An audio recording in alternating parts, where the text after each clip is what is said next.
ஆண்டவர் சொன்ன இந்த வார்த்தைகள் என்ன அற்புதமான வார்த்தை. நீ போலாம்ப்பா, உன்னுடைய விசுவாசம் உன்னை ரட்சித்துட்டு ஆண்டவர் சொல்றாரு. இன்று காலையில் நான் உங்களை பார்த்து சொல்றேன், இயேசு இந்த இடத்தில் இருக்கின்றார். அற்புதங்களை செய்கின்ற இந்த இரட்சகர் நம் மத்தியில் உலாவி கொண்டிருக்கின்றார். நீங்களும் நானும் சாதாரணமான இடத்தில் நாம் அமர்ந்தில்லை. தேவதூதர்கள் இந்த இடத்தில் வானத்திலிருந்தும் பூமிக்கும் பூமியிலிருந்தும் மேலே போய் கொண்டிருக்கின்ற ஒரு இடத்தில் இன்றைக்கு அமர்ந்து கொண்டிருக்கின்றோம்.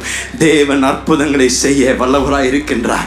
அடைக்கப்பட்ட வாசல்களை திறக்க வல்லவர். வழி இல்லாத இடங்களில் வழிகளை உண்டாக்கி வனாந்தரத்தில் நீரோடு செய்கின்ற தேவன் நம்முடைய தேவனுங்க.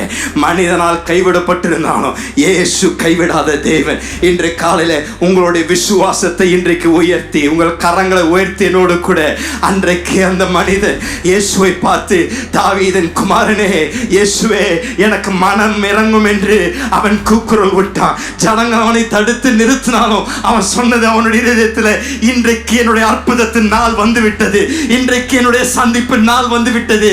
ஜனங்கள் என்னிடத்தில் என்ன சொல்றாங்களோ சொல்லலையோ, ஜனங்கள் என்னை விமர்சனம் பண்ணாலும் பரவாயில்ல, இன்றைக்கு நான் அந்த அற்புதத்தை பெறாமல் இந்த இடத்தை விட்டு நான் போவதில்லை என்று ஒரு உறுதியோடு வந்த அந்த மனிதன் அன்றைக்கு இயேசுவோடு சந்தித்த பின்பதாக அவன் அதுவரைக்கும் போட்டிருந்த அந்த மேற்போர்வையை அன்றைக்கு கலற்றி விட்டு அவன் சொல்றான், இதுவரைக்கும் நான் அவமானமும் நிந்தனையும் நான் என்னுடைய சரீரத்தில் உடுத்தி வைத்திருந்தேன்.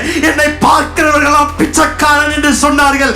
ஆனால் இயேசு என்னை அழைத்த அந்த மாத்திரத்தில் என்னுடைய பழைய வாழ்வை நான் தூக்கி வீசிவிட்டு, என்னுடைய அடையாள சின்னங்களை நான் தூக்கி வீசிவிட்டு, இயேசு எனக்கு இன்னைக்கு ஒரு புது வாழ்வு தருகின்றார், இயேசு எனக்கு இன்னைக்கு ஒரு புது துவக்கத்தை தருகின்றார் என்று அவன் இயேசுவிடத்தில் வந்தான்.